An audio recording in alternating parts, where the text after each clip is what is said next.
Once upon a time, there was a kind king. He lived in a big castle, and all the people in the village loved him.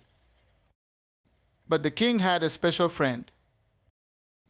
It was a little bird, and its name was Chirpy. Chirpy was not just any bird. Chirpy could talk. Every day, Chirpy flew around the village and the nearby villages. It listened to what the people were saying. If the people were happy, Chirpy would hear them laugh.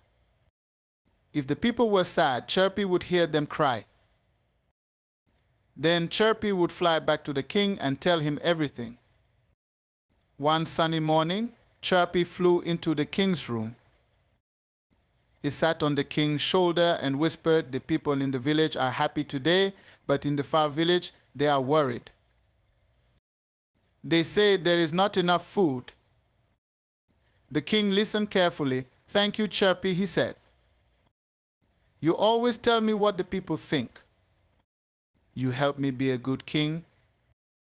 The king called his helpers and said, "We must send food to the far village. The people there need our help." And so the king and Chirpy worked together to make sure everyone in the kingdom was happy. One day, Chirpy flew back to the king with some bad news. "King, some people are saying you are not listening to them enough. They think you are too busy with other things." The king frowned. He loved his people, but he didn't know they felt like that. "What should I do?" Chirpy the king asked. And just as Chirpy was about to answer, it looked up at the king with its big, bright eyes and said, "You must visit the people more often, king. Talk to them, listen to their stories, and ask how they feel." The king nodded. "You're right, Chirpy. I will go to the village tomorrow and talk to the people myself." The next day, the king put on his royal robe and walked to the village. All the people were surprised to see him. The children ran up to him, laughing and playing, while the grown-ups bowed and smiled. The king sat down in the middle of the village and asked, "Tell me, how do you feel? What can I do to help you?" One old woman stood up and said, "Oh, king, we love you, but sometimes we feel you are far away. We want you to come see us more. We want you to know how much we care about you." Another man said, "Yes, king, sometimes we have little problems, but we don't know if you hear us." The king listened to them all, and Chirpy, sitting on his shoulder, nodded wisely. "I understand now," the king said. "From today, I will visit you more often. I will sit with you, talk with you, and make sure I listen to your hearts." The people cheered, and the king felt happy knowing what his people needed. But Chirpy, being a very wise bird, still had more to tell the king. As the sun started to set, Chirpy looked at the far hills, thinking about the nearby villages, where not everyone was as happy. And Chirpy flew off once again, ready to find more stories to share with the king. One day, Chirpy flew back to the castle with a worried look. It flapped its little wings and landed on the king's shoulder, whispering, "Oh, king, the first have heard something bad. Some villagers far away are very angry. They are saying bad things and they want to fight against you."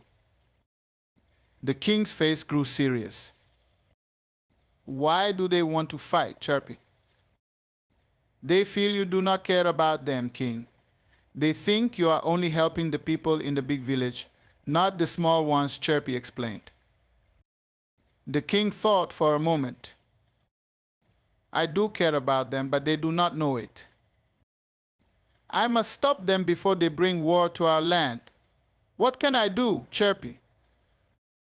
The wise bird flew in a circle and then said, "Prepare your soldiers, but do not fight yet. First send a message of peace. Let them know you want to talk and listen." The king followed Chirpy's advice. He gathered his soldiers and told them to be ready. Then he sent a kind messenger to the angry villagers, telling them that the king wanted to listen to their troubles and find a way to help them. But some of the villagers did not want to listen. They still prepared to fight, sharpening their swords and making plans. Chirpy flew back and told the king, "They are coming, king. They do not want peace." The king sighed. "Then we must be strong. We will defend our home." When the angry villagers came, they were met by the king's soldiers. A great battle began. But because the king had prepared, his soldiers were strong, and the wise bird Chirpy flew above them, watching everything. The king's soldiers fought bravely and protected the kingdom. The angry villagers were soon defeated. But the king did not want to punish them. Instead, he invited their leaders to the castle. "I do not wish to hurt anyone," the king said. "I want peace. Tell me what you need, and we can find a way to live in harmony." And just then, Chirpy flew down and added, "A wise king listens to his people, even when they are angry." The village leaders looked at each other and then at the kind king. They knew they had been wrong to plan a war. The village leaders, still shaken by the battle, looked down in shame. One of the elders stepped forward and said, "O king, we were wrong. We thought you had forgotten us, and our anger grew. But now we see that you are a fair and wise ruler. Please forgive us." The king smiled kindly.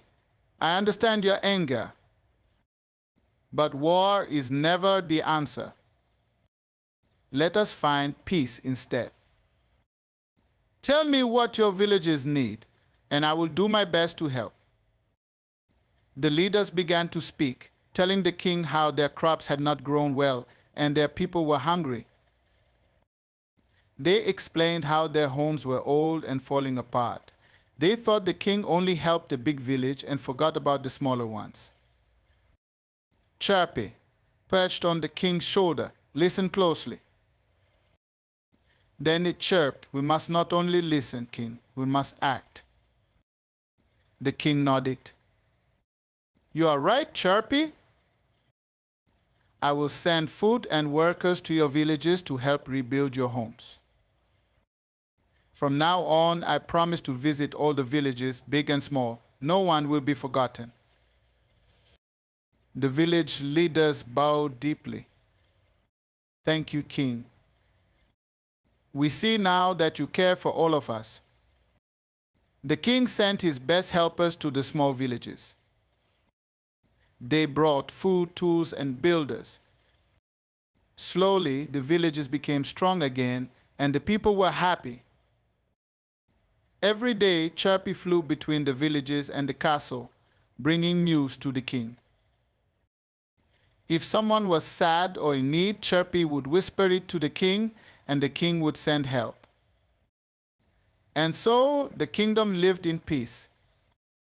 The people loved their wise king, and they knew that Chirpy, the messenger bird, was always watching over them.